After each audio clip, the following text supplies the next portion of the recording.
I know nobody's going to believe me when I say this, but I swear I am not trying to actively annoy this fandom. But here we are again.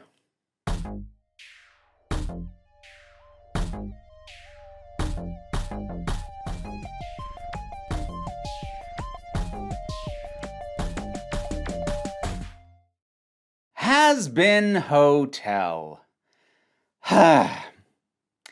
We are at time of recording and hopefully also at time of release, assuming I can get this turned around as quickly as I want to. We are 6 episodes into the 8-episode second season.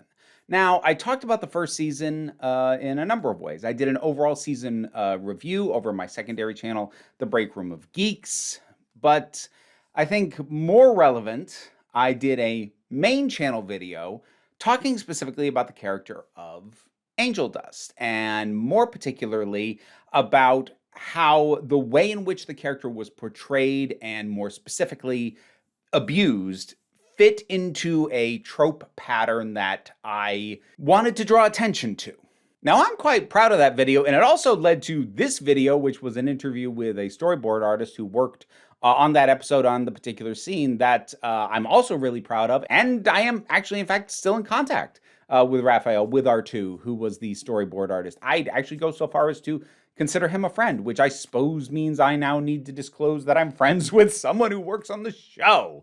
Yeah, that did not give me insight. I wasn't given a heads up. I got no early access, but like just factually, that is a thing. So there's your disclosure, I suppose.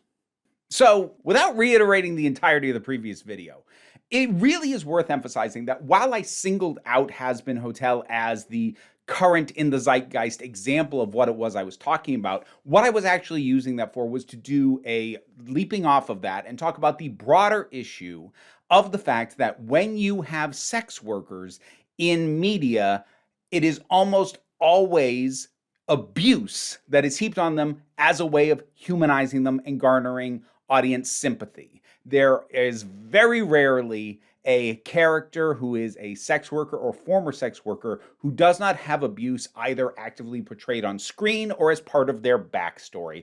And that is something that I am frustrated by, and that was the point of that video. While I talked about Hazbin Hotel and singled out Angel Dust because that was the thing that would get people's attention, yeah, like clickbait's a dirty word, but also it's part of the business. If you want to talk about a bigger, broader problem, tying it to something that is currently trending is a good and I think, frankly, fair way to do that. But again, my overall complaints were not actually about the show. Because as is the case with nearly literally every single trope out there, even the problematic ones, it's not a matter of every single time it gets used, it is always bad. Sometimes it is defensible. Generally, the issue is that it is overused and that the trope, in terms of being so ubiquitous in some cases, that is the problem. The problem is the pattern, not each specific instance.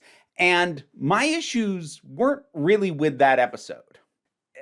What I'm going to talk about here in season 2, my issues are with this episode, though. And that was frustrating. And it was one of those cases where I saw the episode, I saw episode 6, and it didn't sit quite right. And I knew why. I knew why pretty much immediately, but I wasn't sure how much it was going to bother me. Until I woke up the next morning and it was still in my mind, and I'm like, nope, this is sitting pretty badly with me. And it is something incredibly specific, but we'll get to exactly what it was in a little bit. But that is a thing that can happen. And while it is true sometimes a specific moment can actively ruin a thing, think the death of Newt in Alien 3, that really kind of does taint the entire movie. It is one change you could make to make that movie about twice as good. But other times there are things that are good, even really good, but there's still one specific moment where you're like, boy, do I wish I could remove that. I had that earlier this year when I reviewed The Thunderbolts, again, on my secondary channel, because that movie was real good. Great, even. But without being spoilery about it, there was a very specific decision made in regards to the character of Taskmaster that sat horrifyingly badly with me, to the point that it almost wrecked the movie. This is kind of, I guess, a little bit in the middle. There was a decision made with Angel Dust that I just want to roll back and unmake. And it is incredibly specific.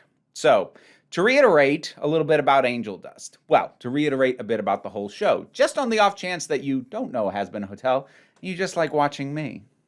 Why, thank you. So, Hazbin Hotel is set in hell, literal hell. It is populated by hellborn demons and imps, as well as sinners. And the Hazbin Hotel itself, the titular location, is a hotel started by Charlie Morningstar, who is the daughter of Lucifer. Yes, the biblical fallen angel Lucifer.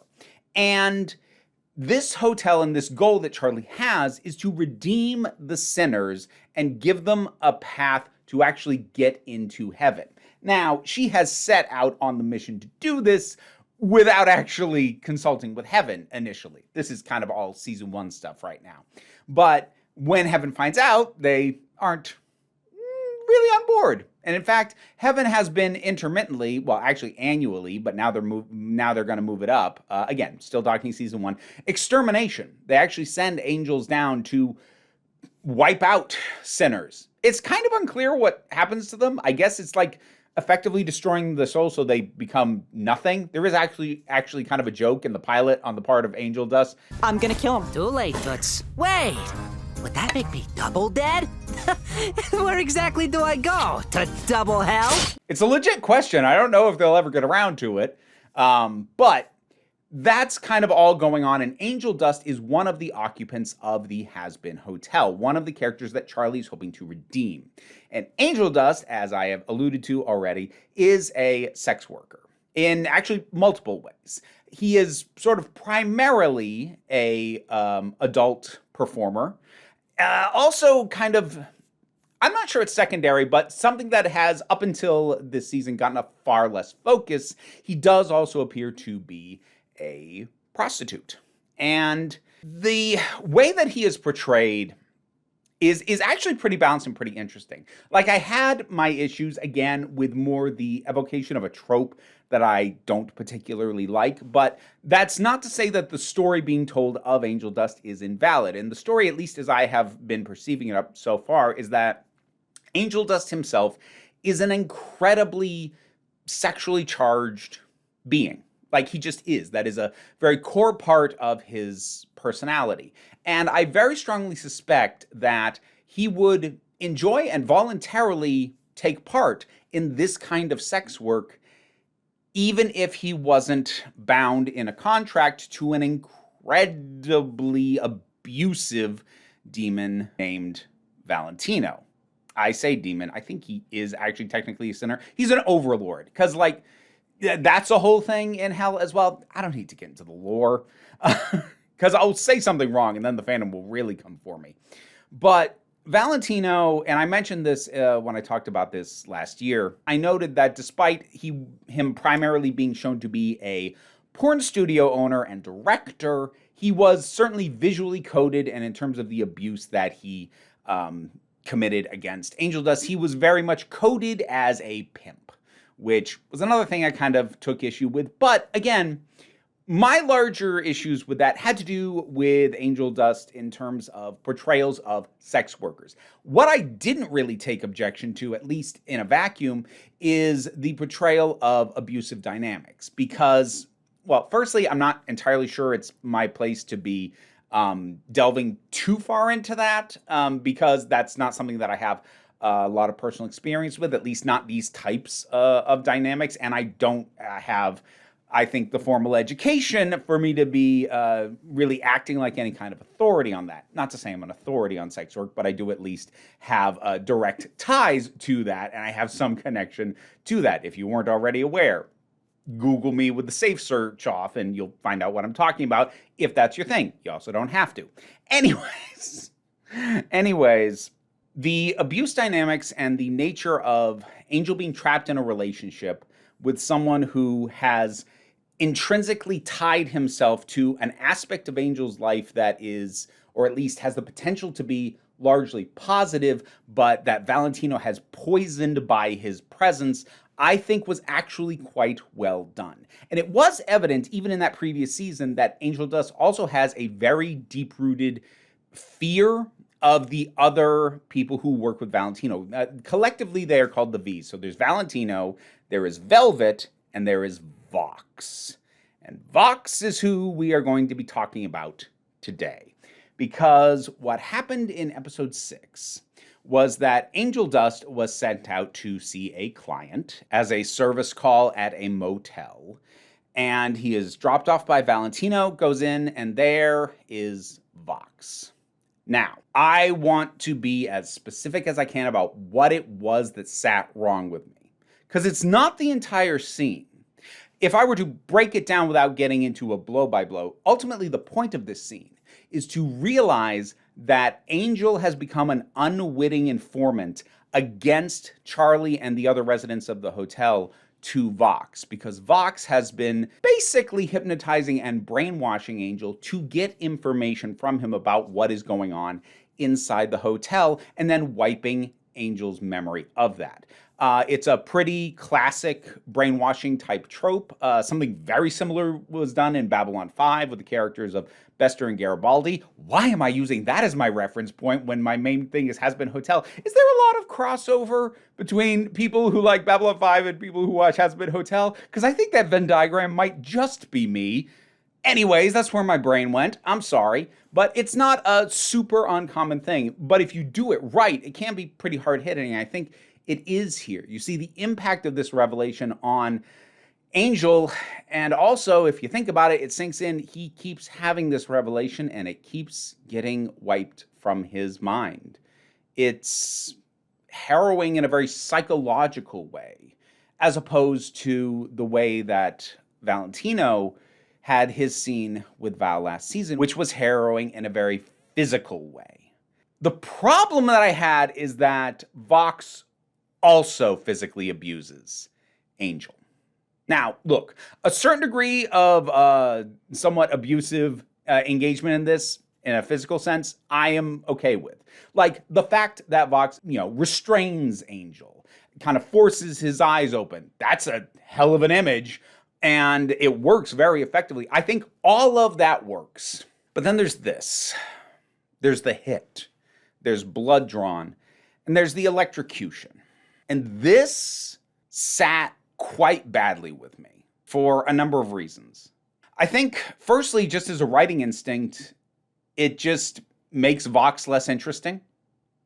Because I think it is a far more interesting notion that Angel is being abused in distinctly different ways by different toxic people in his life. He is being abused physically by Val, and I mean, not to say there isn't any emotional or psychological abuse, there is, but like primarily what is forward-facing and most visceral is physical abuse when it comes to Valentino, and it would be interesting to me if, by contrast, Vox is engaging in psychological, gaslighting, brainwashing style abuse. Now, is it, heightened for the sake of a narrative? Yes, absolutely. This kind of brainwashing isn't really a thing in real life, but like gaslighting and manipulating people and using them to get at other people, yeah, that's absolutely a thing. And I think heightening it for the sake of a story, for fiction, absolutely works.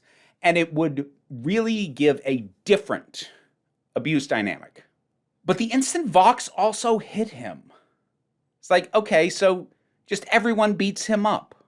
I also think this mix of both anger and pleasure that Vox has while beating up Angel makes it even more reminiscent of Valentino. Until we get to the brainwashing, the whole thing feels like a repeated beat. Seeing the abuse that Angel Dust endured in season 1, while uncomfortable, I think, for a lot of folks, I do think ultimately was well done. Something I ended up having to point out in the comments in that is that some people push back on my criticism of, well, again, not really of the show, but like pointing out in its framework with a trope that I take issue with. People said like, but, a lot of people with this kind of abuse in their history have said it's really well done. And I pointed out there, like, it can be both. Two things can be true. It can be a very good representation of an abuse dynamic in a relationship and not a particularly healthy or helpful depiction of sex work. So that was sort of where I stood on that. And it really did serve a purpose there before, that it was this very specific, very visceral. It kind of needed to be shocking.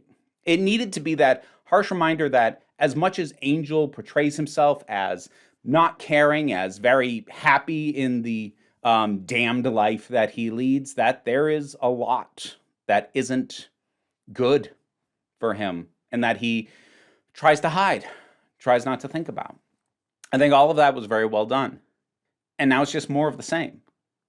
What is accomplished by Vox hitting and physically torturing Angel Dust that we didn't already get from Valentino?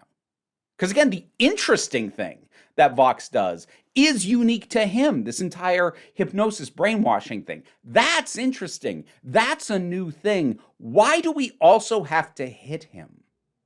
And it's not like it was necessary to reiterate the fact that Angel gets emotionally abused. That got reiterated literally episode 1 in a bit of a throwaway moment. When have I ever hit him? You're obsessed with me. But it did get reiterated, so you can't claim to me like, well, it's important to remind people that Angel Dust is in abusive dynamics. Like, no, we reestablished that. Also, why do you need to remind us when it was the single most memorable thing from the first season? I think we all remember.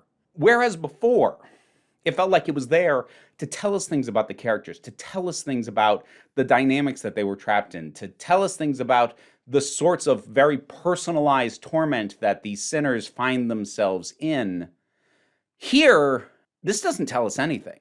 This, and I'm not saying this is literally what happened, but it feels a lot more this time like they were constructing the season, got partway through and realized, oh, we haven't had anybody beat up Angel Dust for an extended season yet. Oh, we gotta check that box. We can't not do that again. Everybody remembered it. We definitely need to do it again. No, you didn't. You could have, if you really, really wanted, you could have something viscerally, physically uncomfortable happen to a character. Why did it have to be Angel Dust again? Because at this point, intended or not, to keep choosing the same character 2 seasons in a row to have the most harrowing physical damage, the most intimate physical damage, happen to the same person twice, it starts to feel less like an exploration of a character and more like that it has been designated that for whatever reason, it is either okay or preferable for this abuse to happen to Angel Dust as opposed to happening to literally anybody else. And look, I'm not saying anybody else has not been in some way roughed up, thrown around, like they had to fight for their lives at the end of the first season. I know that, but this is treated as basically a normal part of Angel's existence, as was the abuse from Val. Did we need this a second time? I would argue we didn't. I don't think the abuse in the first season felt exploitative, at least not to me. This does a bit. This does feel a bit like someone deciding, okay, well, yeah, we're going to have the whole brainwashing thing. It's going to, that's really going to torment Angel Dust and all that. But what if we made it worse? Like, what if we up it? I don't think it's enough just to do that to him. No, it would have been enough. Just because Angel is a tormented character doesn't mean he has to have all this abuse heaped onto him in this quantity at regular seasonal intervals. Now, I know that I've kind of said it like people in a writer's room going, how can we abuse Angel Dust this season? I truly don't think that's what happened. I think that this was the result of a certain degree of carelessness, of making a decision about what was going to happen to a character and to what extent it was going to happen to him, and not fully thinking through where that fits in the greater scheme of the show to date. Again, it's not that Angel's going through more hell. I don't think that's a bad thing. I actually even think it was really well done. Well, mostly. There's also this moment that seems to set off Vox as hitting Angel for the first time. And it does appear to be the first time ever because he has this line. I've been wanting to do that for so fucking long. And that also feels unearned. Maybe that's the larger problem if I were to actually try and figure out how it was this happened. Because if there is an overriding criticism that I have of Hazbin Hotel as a property, it's that it's certainly not impossible to follow and even enjoy if all you watch is the show.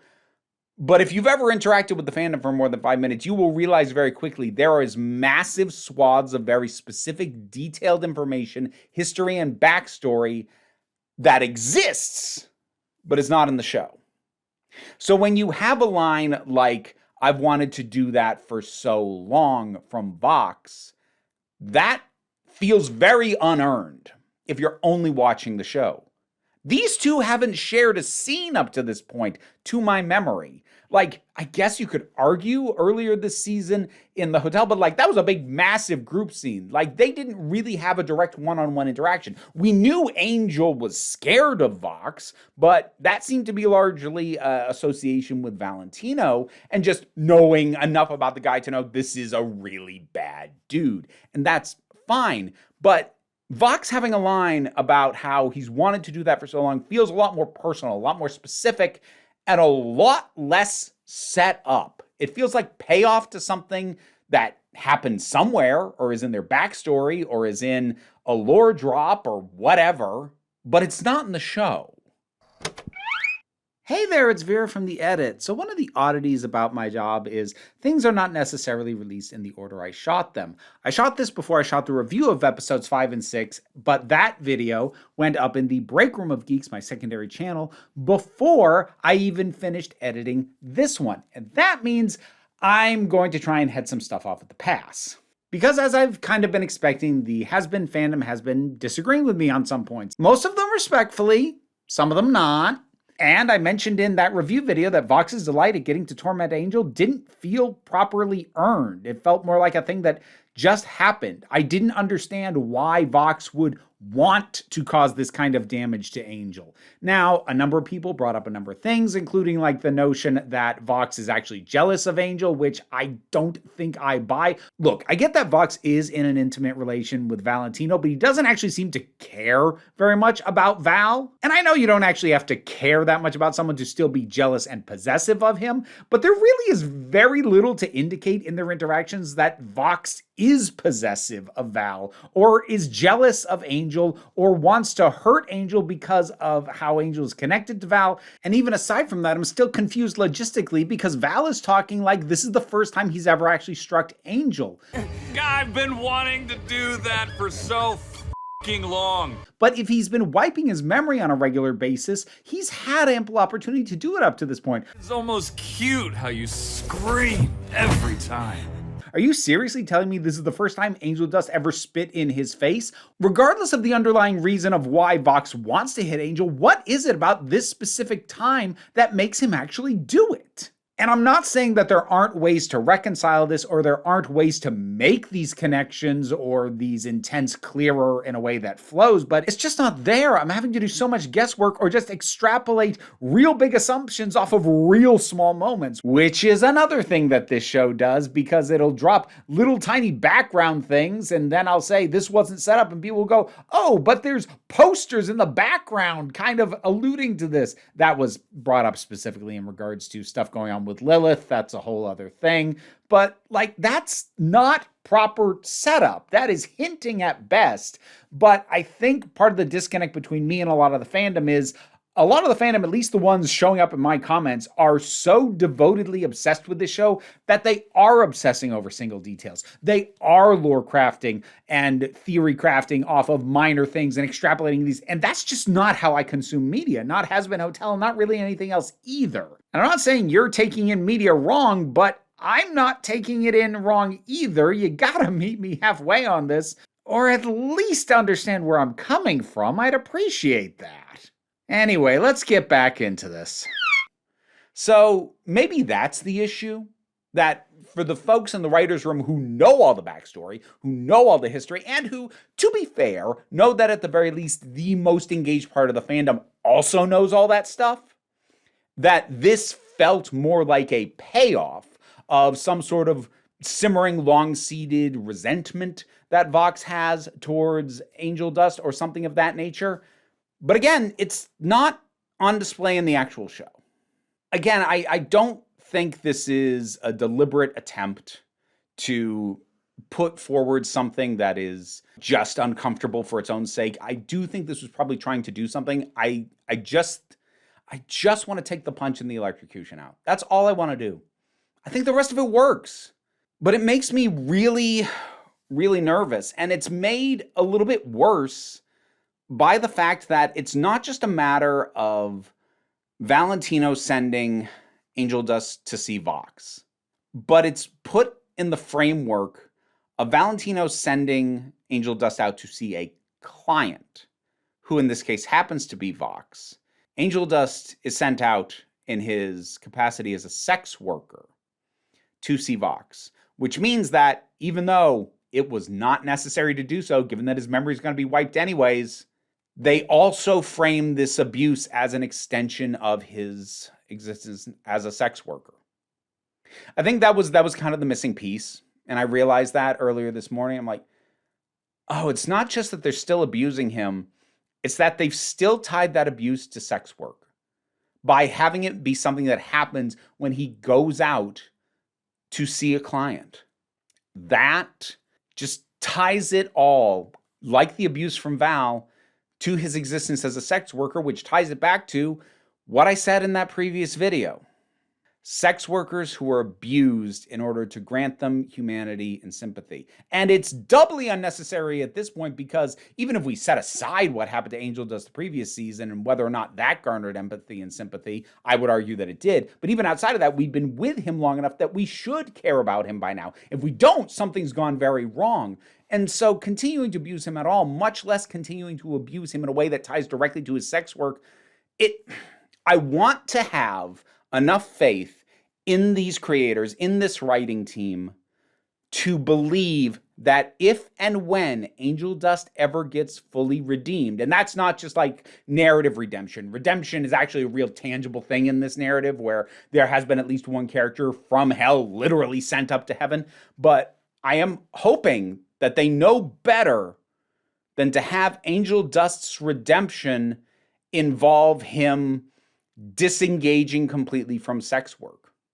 If they do that, I'm going to be very upset because sex work is not why his life sucks. Valentino's why his life sucks. Vox is why his life sucks. Not being a sex worker. So if his eventual redemption involve him rejecting that entire part of his life or, otherwise just not ever doing it again, I'm going to be real upset. And that wasn't something that I was worried about until this, because again, they tied the abuse directly to it. I'm not going to say that I'm expecting them to do the thing that I absolutely don't want to see and will tick me off. But I'm now at least a little bit worried that they might. We'll see. It's just so frustrating because I like Angel Dust. He is one of my favorite characters on this show. And I think as uncomfortable as a lot of the abuse dynamics in the previous season were, they were well handled. My frustration with them being tied to a sex work, again, whole video, and I've kind of reiterated a bit here, but I think his arc and his characterization and the performance is all really good. But then there's just these little things that make me very worried about where he's going to go in future. And yeah, we'll see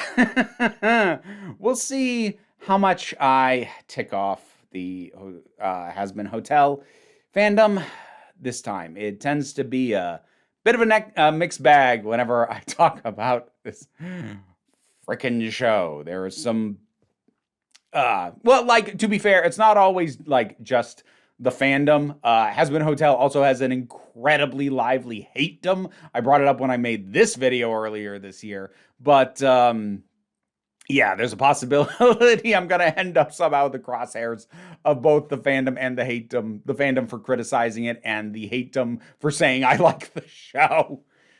I don't know. Maybe nothing will happen. Maybe everyone will be polite and understanding and see where I'm coming from and engage in strictly constructive comments. But then again, this is the internet, so let's not go nuts. In any case, what are your thoughts on all of this? Whatever they are, be polite. Like, I don't delete comments that disagree with me. I do delete comments that are rude, abusive, or bullying of either me or other commenters. So just be polite and leave your thoughts down in the comments and let's talk about it.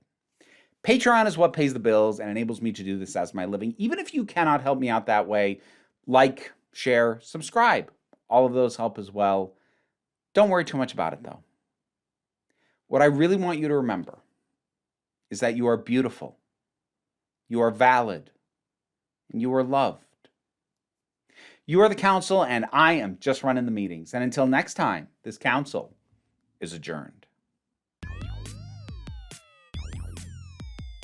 And now to shout out my highest supporting patrons: Robin Moore, Jared Boyce, Zubin Lutfula, Auntie Kate 808, Mira G, Angry Casperol, Dave Hall, Oliver B, Sean Miller, Welsh Wrestling Geeks, Melissa Pedersen, Becky Sparks, Ulrich, Loki Eris, Tracy Scrabbit, Pal Barabajagal, Sir Didymus is my favorite, and starting this month, I'm going to shout out 3 random supporters from the other tiers. So this month, my thanks to Tommy Castronova, Tim Price, and Caramelized Catherine.